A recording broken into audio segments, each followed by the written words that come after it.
All right, so those new LTIR rules are coming into effect now. So let's talk about that on a new episode of Locked on Avalanche coming at you.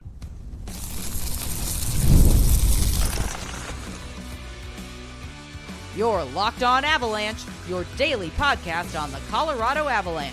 Part of the Locked on Podcast Network. Your team every day. All right, everybody, welcome to another episode of Locked on Avalanche, part of the Locked on Podcast Network, your team every day. Thank you for tuning in and making this your first listen of the day. It's always appreciated. I'm your host, Chris Maselli, and joining me is Mr. Zach Pearson. And if you want to get in on the conversation, join our subtext. Link is in the show notes below. You chat with Zach and I one-on-one, get your opinion, everything Avalanche related, and share it on this very podcast. We'll be doing that throughout this episode. Apparently it's a goalie week. Is that new? I don't remember that last year. I've been doing this show for how long? I don't remember it ever hashtag NHL Goalie Week, but it's all over social media right now. I don't remember a goalie week hashtag either, so I'm with you on that one. It must be new. I'm fine with it. It's great. Yeah. Like, hey, give goalies their shine. So we figured we will kind of throw out some of our favorite goalie masks. So we'll do that a little bit later. There was also a question we want to get to on the last episode about which Avs players most likely to be traded this year. We'll talk about that as well. But where we're going to start is some news came down on Tuesday afternoon that we knew there were going to be new LTIR rules with the new CBA that goes into effect next season. Some of those were getting backed up into this year. And one thing that they came out and said was the new LTIR rules are going to be used for this season and for this postseason, in that you no longer are going to have unlimited funds, basically, and unlimited cap come playoff time, so that burying players throughout the season only to miraculously come back on game one, round one, and because there's no cap, they can play. That's gone. Not that any Western Conference team did that on a regular basis. Of course not. I mean, and I think it was, what's the last? I think there's like 4 out of the last 5 teams that won the cup did it. I'm lying on the number of years, but maybe over the last handful of seasons, there's been a handful of teams that have done it, right? Tampa Bay was huge over the cap. Obviously, we know Vegas does it. It's like a yearly thing for them. The Panthers were last year. So it happens, and I think it just got to the point where the league was like, all right, and we got to put some limit on this thing, and they're doing it. But I guess a little bit surprised that they're going to implement it this year. Yeah. What do you think? I was really surprised they were going to implement it this year, because my understanding was this was going to be 2 more seasons before it actually took effect, and I was not expecting this to be announced. I think I saw Puckpedia put it out, was the first place I saw it earlier today, and it was like, sweet, let's see what all these changes entail, because I like the idea of it makes you keep essentially the team that you rostered through the season into the postseason. That way you're not miraculously adding $5 million to your roster. Yes, and so it'll make trades interesting. Yes. I wonder how many of those big home run trades we'll see. Because GMs are going to have to get a little bit, I don't want to say more creative. They're just going to have to be a little bit more frugal on how they do business. So I'll just read off of, Puckpedia, I think, has the best explanation of it. So teams placing let's see, is this where yes. Teams placing a player on LTIR can still increase their salary cap pool by the injured player's cap hit. So you can still do that. Obviously, LTIR still exists. You can still put players on it, but there's rules beyond that. So, however, for players expected to return during the same season or playoffs, that's the key, or playoffs, LTIR relief is now limited to the previous season's average league salary. The league's average salary last year, 24-25, was essentially 3.8. There's a lot of numbers, but it's basically 3.8, meaning that LTI relief for any player with a higher cap hit would be limited to 3.8. Had the rules been in effect for 25-26, or I'm saying, so that finishes that sentence. So it would be 3.8 had the rules been in effect for 25-26. Yep. Under the previous rules, a team could receive LTI relief up to the injured player's cap hit without a maximum, and then it goes on from there. So go ahead. I mean, if you No, yeah, I actually really like that, because in reading that, I like the average cap, right? So, and it really, I think it is going to kind of hurt. It's going to sting if you have anybody who's a big salary guy go down. But, right. I mean, honestly, that's kind of the risk of having a big salary guy go down regardless. So even if you clear up the space, right, you're still losing potentially an amazing player. Right. So exactly. And you're not going to replace it. So I really like that ability to cap it there. And I love that even if they're expected to return just in the postseason, they can't come back game 1, 2, or 3, and you got the full cap relief. You only get it during the season if they're expected to come back. So do you think GMs will play with that language? There's got to be something in place where it's like, if they're not coming back this year, is there something in place where, hey, if we use that, I mean, can you, if you know he's not coming back this year, is the full amount available to you? I'm trying to like read this. That's how I read it, is if you are saying like last season, or let's go 2 seasons back, Gabe Landeskog, he's not coming back. He's not coming back in the season. He's not coming back for the playoffs. You get his full $7 million salary. Right. But if you expect him to return, now that is the phrasing where I think GMs might get a little funky, because not to call out a particular team, but if Mark Stone is not expected to return, but then like, oh, actually, check it out, miraculous healing, he's better. We didn't expect it, but he's back. So I don't know how that's going to work. Because like, there's got to be something there where it's like, all right, we're telling the league he's not playing this year, and he's got to sit. Yep. You know what I mean? Like, and there is no, wow, like he Mr. Miyagi came and like rubbed the hands together and miraculously healed him, and he can play. I think the league would have to step in, like, no, like, you told us he is not coming back. I gotta believe that's in play. So, and then I think that means you really have to pay attention to what the injury is and what the timeline, and you're going to have to be really on point with your timeline predictions on injury recovery. Because if you've got a guy who you expect him to come back, but then he doesn't, so then all of a sudden you've limited your cap space, but he didn't play again for you the whole season. Right. Like, it can hurt you on the flip side. I think it's definitely going to add a new element of intrigue. It will, because it all depends on the player who's out. Like you said, if it's a high salary guy, and let's use this 3.8 million, which can go on your LTIR.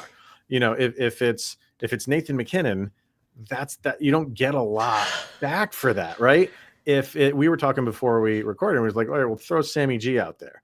He's got a $5 million cap hit. If he were to go on LTIR, it's only 3.8 that goes on LTIR, and 1.2 goes towards your cap. Yeah. So that doesn't leave you a lot of money available, which in the past it would have been the full 5 million, or use the Gabe Landeskog 7 million, like only 3 points. So you have to get a little bit more creative, because if a player that's above that, if they're lower than that, obviously whatever the number is lower goes on it. It doesn't automatically go up to 3.8. But if it's over that, you don't get that full amount of cap space or cap contract go towards the cap. It's just 3.8. So it doesn't leave you. A lot of people are bringing up the Florida Panthers and what they did this year with Brad Marchand. So that's a perfect example of, he was 6 million, maybe a little bit more than 6 million. It wouldn't have, they might not have been able to get him, because you need more cap space available to go get that guy, and they didn't have it. And how many teams that are playoff teams are already like close to the cap? Yeah. Not a lot of teams have that much cap space to go get those big guys. So it is going to make the trade deadline a lot more interesting. Well, and it's also because it's not prorated for the cap hit either. So if you pick up a Brad Marchand at the trade deadline, that It's all of it. whole season's cap hit is what hits you for those playoffs, which I think is going to add, especially for something like a Marchand move, right? I think it does probably limit some of the giant blockbuster trades at the trade deadline that we've seen a few times in years past. Yeah, it makes you have to be pretty much okay with the team that you have going into the play. Like you're gonna be able to make those depth moves for smaller contracts, but is the I want to say like the days of like the big names and the big contracts are over. I think you're still going to get those every once in a while. And the other thing you can't do is they got rid of the double retention on trades. So that third team, the Arizona Coyotes are no longer in existence, but they were always taking contracts. Yeah. I can't say you only had room for like three retained contracts. They would max those out every year. Mm-hmm. So you can't do that anymore. You can't have two teams come in and double dip and have two teams retaining contract. From what I understand, it's all one team that has to keep that amount. So now it is nice though. The retention is prorated based on regular season days at the time of the transaction. So if you're retaining salary, you do get a little bit of a little bit of a reprieve. Yeah, exactly. Which I think that works out really nicely because sometimes you have to retain some of that salary to move off of a contract that just doesn't work. So I think that I really like the way this is structured. It's going to be interesting to see how it, like I said, how it really plays into the trade deadline. I think it's also going to make the off seasons a little bit more interesting. Like that's going to be where you, as you said, you have to kind of be set with your team. You got to know who you want going into day one of the season, essentially. Yeah. For I mean, the trade deadline is exciting and you see a lot of people moving around and, but for I'm fine with it, but I also like guys staying put. Mm-hmm. So for guys like me, where it's like I sometimes don't like all this movement, you might see a little bit more of that of guys kind of staying put. And you're right. I think the off season will be where there's more action, obviously, than the trade deadline. So see how it goes. And the only other thing I wanted to touch on with this as well is the drop from the 8-year contract to 7 or the 7 to 6 if you're on a new team. I wonder if that is going to, like, there's going to be at least a few 8-year contracts this year. I just feel like that's going to come in because those guys are going to scramble to get that while they have the chance. Yes. And the other thing with that is that actually doesn't kick in until September of next year. Yeah. So normally, like the off season starts like July 1, and that's when the new league year kicks over. For whatever reason, they didn't make that part of the CBA go into effect until January of next year. So even guys like Cale Makar, it benefits. Yeah. So he doesn't have to, because if it did kick over on July 1, he'd be in that 7-year range. Mm-hmm. But because it's pushed out a couple of months after the league year kicks over, he can get an 8-year contract. Well, I think that's probably the Players Association. I imagine that was their bargaining on that was, give us a couple of months after for the guys who can renew their contracts at that point. Yeah, exactly. So it's all it's we're getting some rolling out little by little, and more to come. So and we were talking about, and they can do ads for liquor companies. Oh yeah, which I didn't know they couldn't to begin with. So, I never thought about it, but I've also never seen them endorse an alcoholic beverage, and now I suppose they can. You know why? So there you go. All right, let's get our first break in. We come back. Hey, we're talking about trades. Yeah. Who is the most likely to be traded from the Colorado Avalanche? We'll do that next. First, let's hear from Monarch Money. Most people can't name all their financial accounts or even what they're worth, whether it's 401ks, properties, or investments. And when you don't have the full picture, you can end up leaving money on the table. That is where Monarch Money comes in to play. It's an all-in-one personal finance tool that brings your entire financial life together in one clean, easy-to-use interface on your laptop or on your phone. Monarch is built for people with busy lives, and if you put off organizing your finances, Monarch is for you. It does all the heavy lifting for you, and you can link all of your accounts in minutes, see clear data visuals, get smart categorization of your spending, and finally feel in control of your money without ever touching a spreadsheet. So don't let financial opportunities slip through the cracks. Use Locked On NHL as your code at monarchmoney.com in your browser for half off of your first year. That is 50% off your entire first year at monarchmoney.com. Once again, that promo code is Locked On NHL. Go check them out today. All right, so with all this talk on what the trade deadline could be next year, let's talk about what it could be for the Colorado Avalanche. And they're that team that they always make moves. They're not necessarily like the blockbuster moves, although they were involved in them last year, especially with the Brock Nelson one. That was maybe one of the biggest moves trade deadline, save for the Brad Marchand one. But they're active, right? They're an active team, so you'd expect them to be this year. And how we were saying, you got to like your team with the trade deadline. Like, we're hoping and praying that's how it goes for them, and they don't have to make a ton of moves because they're fine, they're healthy, they don't have a lot of injuries, and guys are gelling and they're winning games. Having said that, like I said, there probably will be a move or two come trade deadline or somewhere point during the season. Who could it be? Who are you thinking that it could be that's out the door at some point this year? So I really have one name in mind, and I don't really like that it's the name that I have in mind, but he's probably the one I see is the most likely to be traded. I want to say that. Like, I don't like, this isn't like a topic that I love talking about because it's like, if you're playing for the Avalanche, I root for you. Yeah. And I don't want you to go out the door, but sometimes it's a business. This is where the business side of things comes in, but go ahead. I get it. Right. And with the new rules taking effect for LTIR or for salary cap in the postseason and everything, cap's going to be obviously important in the movement. I really, man, and it does hurt because, again, I'm a big supporter, but I know it'll make a lot of Avs fans also happy at the same time. I think Sammy G is probably one who's going to be on that list of available people. Like that, if anybody's interested in him, that's a name I think the Avs would listen to a lot. I've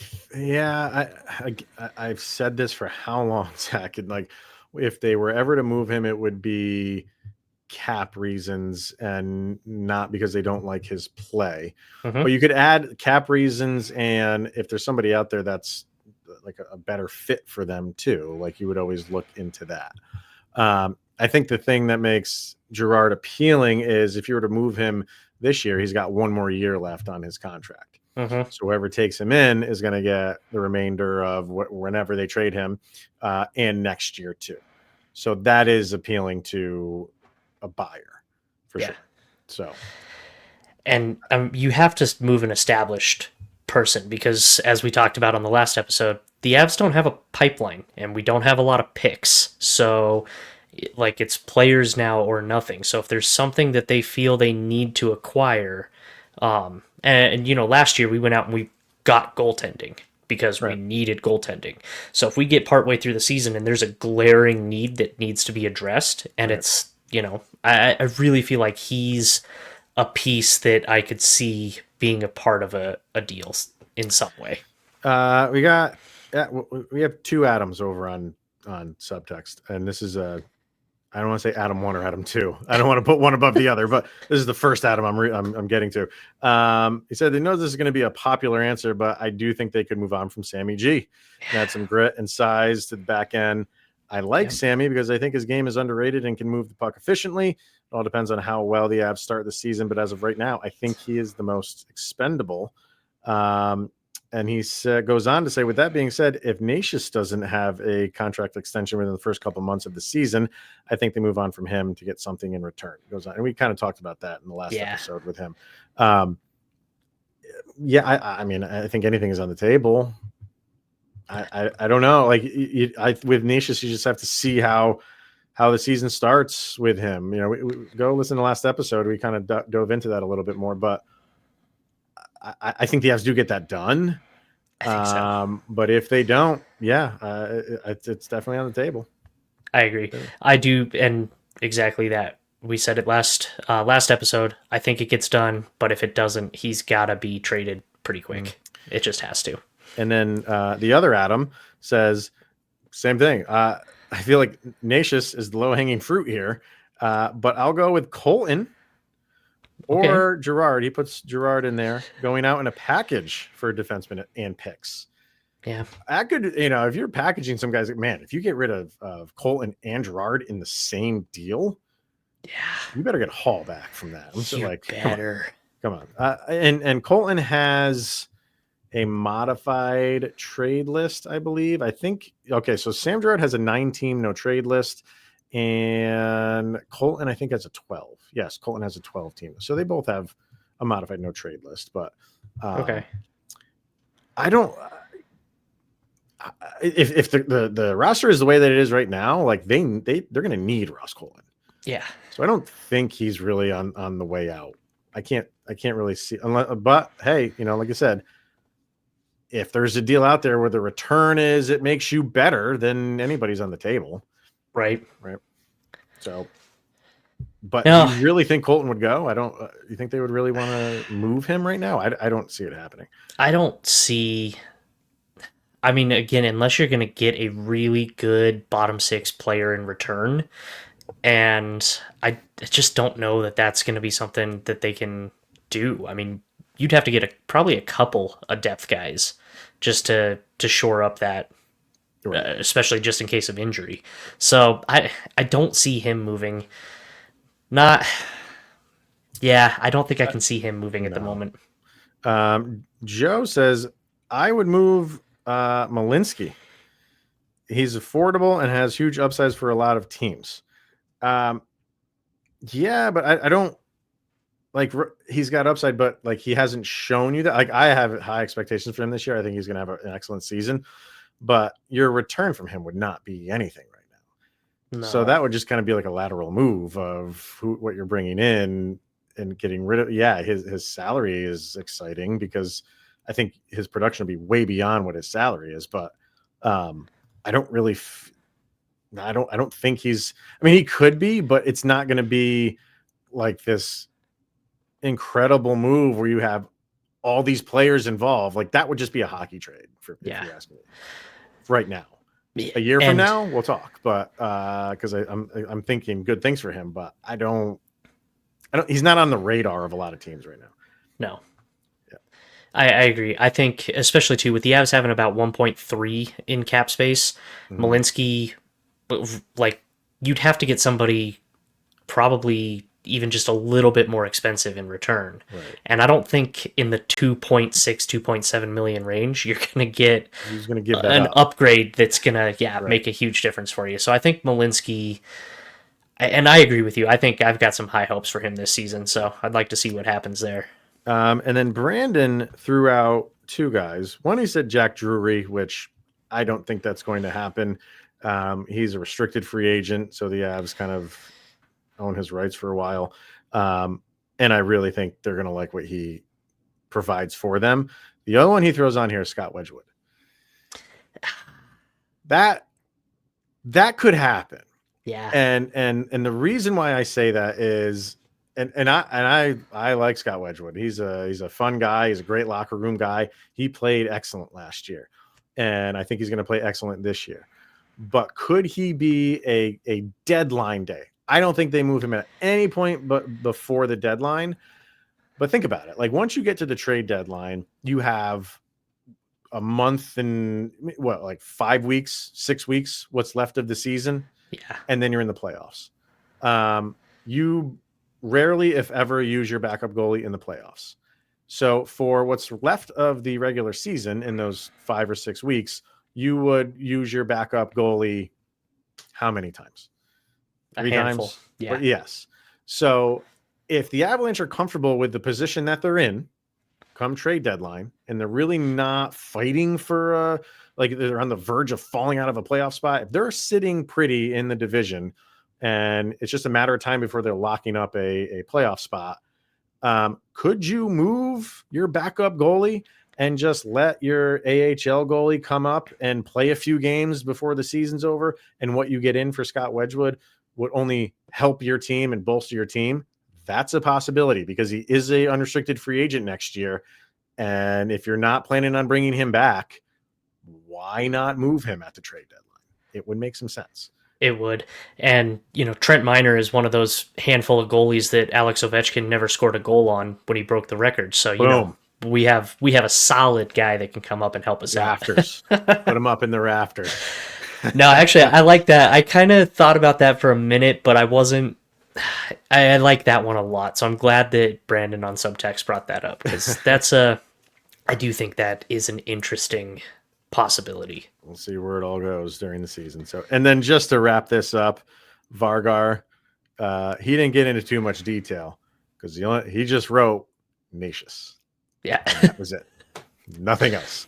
So we'll see how the season plays out and the moves that the Avalanche do make, and that they're going to make some. So it's always exciting. So, all right, one last thing to do, and those are goalie masks. We're going to talk about some of our favorites, and we will do that next. We're going to hear from FanDuel. NFL season is almost here. You can smell it. And FanDuel is making sure you are ready for kickoff with a can't miss offer because right now new customers can bet just $5. And if that bet wins, you'll get $300 in bonus bets to use across the app. And I've been saying, put that $5 on the Broncos. Yeah. Pretty confident in this one. It's one of the highest spreads of the week. Ranked right now, it's at 8.5. So feeling pretty good. It's a home game against a not so good Titans team, from what I've been heard. With a brand new rookie quarterback. Yes, and a Denver defense that is stacked. So they are ready to pounce. So if you are ready to play, download the FanDuel app now by visiting FanDuel.com and get started. That is FanDuel.com to place your first $5 bet. And when that thing wins, you get $300 in bonus bets over at FanDuel. All right. So like I said in the opener, it's NHL Goalies Week. So go goalies, I guess. Is next week like Centers Week or something? And how are we doing this? Is this, I got to look up. I should have looked up if this is brand new. I don't care, but hey, give goalies some love. Yeah, I know. So we figured how we're gonna do this. And if you're watching on YouTube, you're in luck because I have images of all the ones I'm going to show. If you're listening, we'll explain the ones that we have up here. So we picked 3 each. We did our favorite all time, our favorite, and not necessarily Avalanche, favorite all time, favorite current mask. And because we don't know what they're going to be next year, so technically last year's masks. And then our favorite Avalanche one of all time. So let's dive in here. And again, like I said, if you're watching on YouTube, you're going to see these. So here's Zach. This is your all-time favorite mask, correct? I think so. It's so hard for me to choose. There's like 12. Yeah, there is. So here it is. There you go. Why don't you explain it to... in going through all of them, I thought the design on this one was absolutely insanely cool. Markstrom's mask for Calgary, it's like a lava rock skull. The detail in it, the way that you can see the fire coming out from underneath the rock, obviously makes the skull like the screaming head mouth around the front of around his face. This was one of the cooler ones when I saw it posted, because I follow a couple of pages that do stuff like that, and just such a wicked cool mask. So I had to go with that one. It's kind of, if you're like you're a Disney guy. It's kind of like Taka from Moana. Yeah, 100%. You get some of that. It is a really cool mask. So my favorite all time is the Felix Potvin. Which is such a good choice. To me, it's just like 90s. To me, that just sums up like the 90s. And if like teenage me loved that thing. And if I never saw that and 15, 16 years old, and in like an art class, like go design a hockey mask, I probably would come up with something like that, because it's not like overly intricate, but it just fits the time and it fits the era. It fits him. And then the other teams he played for, he pretty much had that, just in obviously their colors. Yeah. So he kind of kept that aesthetic through like his career, but that's the one that it just encapsulates that era for me. I just love it. And there's no, it's not like, because, being wild is what goalies want. It's like kind of wild, but not, I don't know. It's just what I think of when I think of like my youth of watching hockey, is that Felix Potvin helmet. I absolutely love that thing. I love that mask too. That's a really good one. And that one definitely is a great choice for this. Awesome. You're next. So this is a current one. I have two pictures of this because I felt like I needed to see two views of this, but there you go. This is the who is this? This is I had it down. No, Corpusalo, yeah. Corpusalo, yeah. Yep. So there's two versions of it, because you had to see the front. You did, and that's a pretty nice looking helmet, I have to say. And this one again, I thought the design, it's intricate, it's cool enough. It obviously fits the Bruins theme with the bear on the front. Yep. But it's simultaneously pretty clean too. It's not like so many things thrown together. That I really liked the design on this one. I thought they nailed it for this one. And it's like the gold mask, which you don't get a lot, or like the bars and stuff like that. Most are either like black or white. But to get that, goldish yellow as the mask kind of adds to it. And it fits. It's not too poppy. It's not too gaudy. It just works well with the design. And I also I appreciate the Bruins logo not being like huge. Like I don't need the main logo to be like the focal point of a helmet. I know who you play for. I don't need it to be all over the mask. So I like that it's a little bit in the corner and not overtaking the mask. Yeah. Having said that, that whole logic, I kind of put it aside, because this mask to me, it works so well. And I know this is an Avalanche podcast, and I know there's going to be a lot of people who don't like this, but I'm sorry. The Cam Talbot Detroit helmet was not, and it just has the D. It doesn't have the Red Wings logo. It has the wings towards like the coming off of like the chin almost, which is fine. But he just took that like alternate D from Detroit, and it's just on the side, and it's mainly white and just the red D. And if you're watching it on YouTube, that just the white going with the red jersey, it just looks good. It just looks good. It looks clean. I will put that whole logo thing aside for when it's good, when it's done right. This is good for me. I like this. I'm sorry. I got to be honest. I know it's the Red Wings, but it looks sharp. It does. Oh, and you're completely correct. Clean is the exact right word for this. And as much as you just always want to have nothing but hatred for anything Red Wings related, you have to appreciate when something is executed properly, and man, was this one done well. It is. Because like I said, like goalies like going loud, and just sometimes you just gotta like look at the thing and like, what am I looking at here? And really kind of like dissect it, which is fun to do. But sometimes you can just have something like this where it's like, oh, that fits. That fits perfectly. So let's get to the Avalanche ones. And your Avalanche one, this is a Frankie one. Yep. And this was a fun one.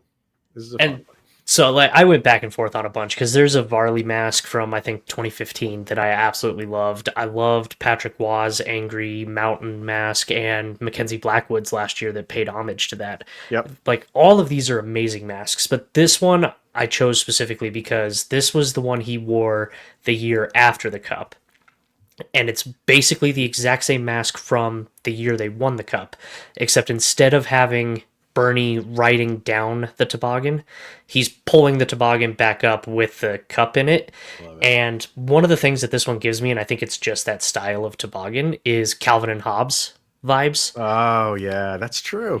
And it just like there's something about that just sticks with me. And then I think when my daughter first went to a couple of Avs games, Bernie was like a big piece of her getting into it at first. Like he really helped make her a hockey fan to start that off. Right. And so Bernie's got a little bit of a soft spot, and Frankie's easily one of my favorite goaltenders that's ever played for the Avs. So everything about this just wraps into I love this mask and I will die on that hill.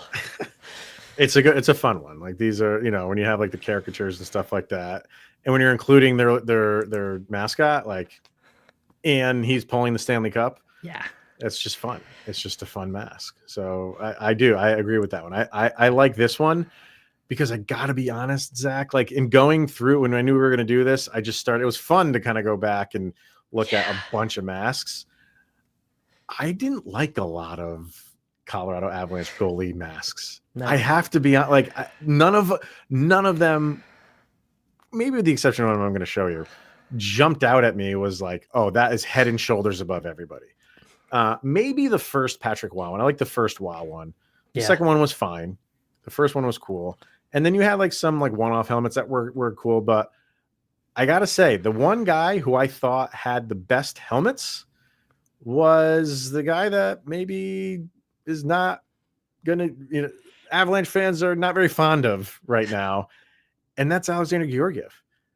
I think Georgie had the best helmets in his tenure with the Avs. And that's the one thing that I really didn't really pay much attention to is how many helmets like Peter Budaj had. Yeah. He had a ton. I didn't realize that. And they were all cool. And I would think how many helmets he had. Not one was like, oh, that one is just miles above everybody else. Yeah.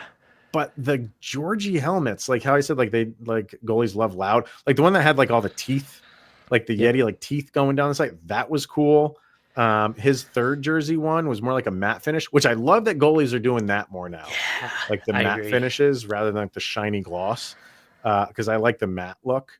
And some goalies are even doing like you pour water on it and it changes like the tone and the color. That's really cool too. That is but cool. This Georgie one here, for my money, is the best Avalanche helmet. And it's that one right there. The logo is not front and center. It's right on the side. It almost has a cartoonish look to it. Yeah. It's almost like you could look through like a comic book or something like that. And you'd see like that style of like drawing or painting, like in a comic book setting or comic strip setting. And I love it. It's got all, 3 colors on it. It's just, I don't want to say it's simple, but it with, and I just have the helmet, but going with the rest of the uniform, I think it's perfect, man. I love this helmet. And I think he had the best out of all the goalies in the last 30 years. I think Georgie had the best helmets. Yeah. I don't think anybody came close to his. I can give you that for sure, because that one was one of the ones that I definitely considered as well. It was on my list of ones up there. It's a sharp helmet.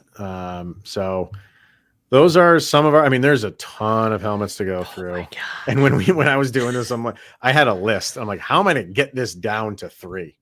So it's impossible. Yeah. But I almost had the Steve Valiquette Spider-Man helmet from that was awesome. There's so many. There's so many. Wedgwood Teenage Mutant Ninja Turtle one was really good too. Was that? If you haven't seen it, look it up. I think he was still with Nashville. Okay, I got to look that up then. Yeah, but like the Peter Budaj one, like where he had like Ned Flanders and stuff, like that was his thing. Right. Like those are fun. But I want to know, because I'm sure people have opinions on this and favorite helmets and all that stuff. So please comment away in the comment section, because I love this, and I'm really looking forward to seeing what goalies do this upcoming season, because they're getting more and more creative as the years go on. So those are ours. Those are our picks. Pretty good ones. I think so. And if somebody knows where I can get that Georgie one, I don't want to spend too much. Yeah. But let me know, because I just love that. I think that's got a great look. It looked good right over here somewhere. Yeah, I think. Yeah. Come on now. So All right, that is going to wrap it up for today. So we will be back on Friday. If anything is going on in Avalanche world, make sure you tune in to that one. But for this one, thank you for tuning in, making it your first listen of the day. That's always appreciated. For Mr. Zach Pearson, I am Chris Maselli. This is the Locked On Avalanche podcast. We'll see you guys Friday, where you will have made it through another 48 hours where Sidney Crosby's that much closer to being with the Colorado Avalanche. Get excited. So excited.